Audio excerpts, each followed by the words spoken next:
right, The Brutalist.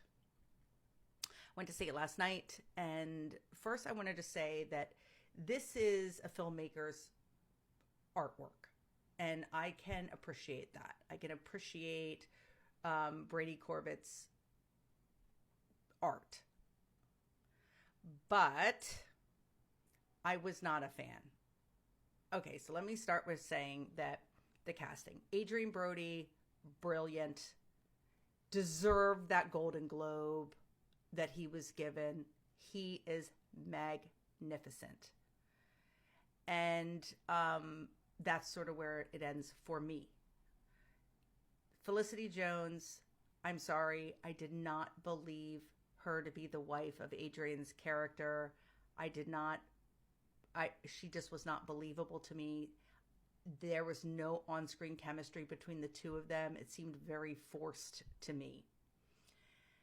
Then we have Guy Pearce. Now, I like him. He's a good actor, and he was okay in this. I think what failed him was some of that dialogue, and some of it was lengthy. And I'm going to be honest, sometimes I tuned out, and I was like, I don't even know what they're talking about. I appreciated the film's a nod to nostalgia with the overture and the intermission. Now, mind you, it needs an intermission. This is a freaking long movie. Did I say it's a long movie already? It's a long movie.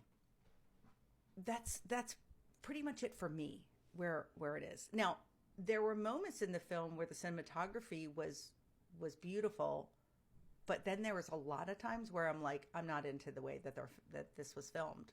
It just wasn't for me. There was a scene between Adrian Brody's character and Felicity Jones' character when they're in bed together where I was just not feeling that cinematography. I just didn't understand it. Again, this is what makes art so great. Overall, that's really how I'm left with this film, that I didn't really understand a lot of it.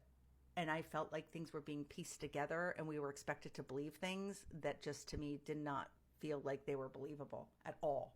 Now, this is not based on a real story at all, by the way. There were people sitting next to me that were trying to like Google the place in Downingtown, Pennsylvania. And I'm like, dude, it doesn't exist. Like, this is not a real story. This is just all fake.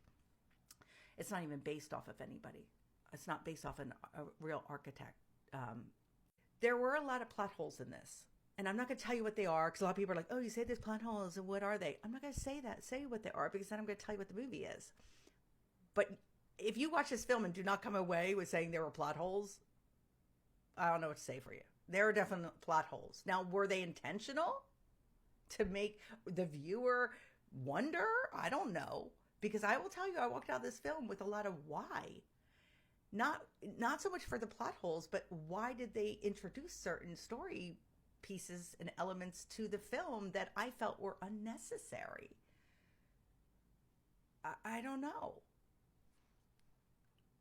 I don't know. Now, I'm giving this a 3 out of 5 stars because Adrian Brody is that great. He carried this whole film. Adrian Brody made this film what it is. It's out now in theaters. Let me know if you've seen it. Look, this is what's so great about this. I know a lot of people are going to disagree with me and think that this is the film of the year. I do not. I will be honest. I think Showgirl was a better film than this one. I said it. Again, personal taste. And look, I love art film. I love art film. But this one, I was left just feeling like, I didn't connect with anything in the film. There were some nice elements to the film when it came to the story. I just don't feel like it all connected for me together as a cohesive, monumental film that's almost 4 hours long. I'm giving it 3 out of 5 stars. Go check it out now in theaters or wait for streaming and binge it for 5 days. I don't know.